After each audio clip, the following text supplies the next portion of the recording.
Hello everyone. So আমি চলে যাচ্ছি একটা নিউ ট্রিপে। সো আমার ফ্লাইট ছিল 7:15-তে। তো আমি এয়ারপোর্টে পৌঁছে গেলাম 5টার মধ্যে এবং সব বোর্ডিং চেকিং করে নিয়ে আমি এখন চলে গেলাম লাউঞ্জে। তো আমি গিয়েছিলাম বেসিক্যালি বলাকা লাউঞ্জে। তো আমি বলাকা লাউঞ্জে যেহেতু আমি তখন 5টা-6টা বাজে এবং আমি আসলে লাঞ্চ করে বেরোইনি তাড়াহুড়োর কারণে। তো আমি ভাবলাম যে ওখানে কিছু খাওয়া দাওয়া করে নিই। তো এই যে আয়ান আর আমি মিলে সিলেক্ট করছি যে কি কি খাবার এখানে নেওয়া যায়। তো আতিক আর আয়ান ফার্স্টে নিয়েছে ওদের ফুডটা, কারণ ওদেরকে আমি সিলেক্ট করে দিচ্ছিলাম। তখন আমি আমার জন্য তেমন কিছু নিইনি, শুধু আমাকে স্যুপ সার্ভ করা হয়েছে। তো আমি এরপরে চলে গেলাম যে আমি আমার জন্য কিছু খাবার সিলেক্ট করে নিয়ে আসি।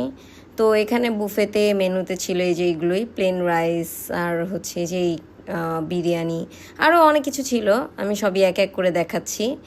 এই যে এটা ছিল চিকেন, এরপরে মাটন ছিল, তারপরে আরও ছিল হচ্ছে এই যে চাউমিন ছিল, আর তারপরে ছিল হচ্ছে সিঙ্গারা ছোট ছোট, যেগুলো তো আমরা খেতে খুবই পছন্দ করি।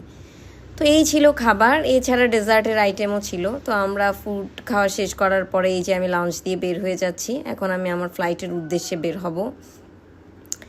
সো এই যে এখন আমি লাউঞ্জ থেকে এক্সিট নিচ্ছি এবং আমি চলে যাচ্ছি আমার ফ্লাইট যে গেটের সামনে আছে সেই গেটে। তো যাব গেটের সামনে, কারণ খেতে খেতেই অলমোস্ট 6:30 বেজে গিয়েছিল। সো এরপরে এই যে আমি ফ্লাইটে উঠছি, এই যে আমি এখন ফ্লাইটে অবস্থান করছি, আমার সাথে আয়ান আর আতিক বসে আছে। তো এই যে আমরা তিনজন মিলে বসে বসে ওয়েট করছি কখন ফ্লাইট টেক অফ করবে।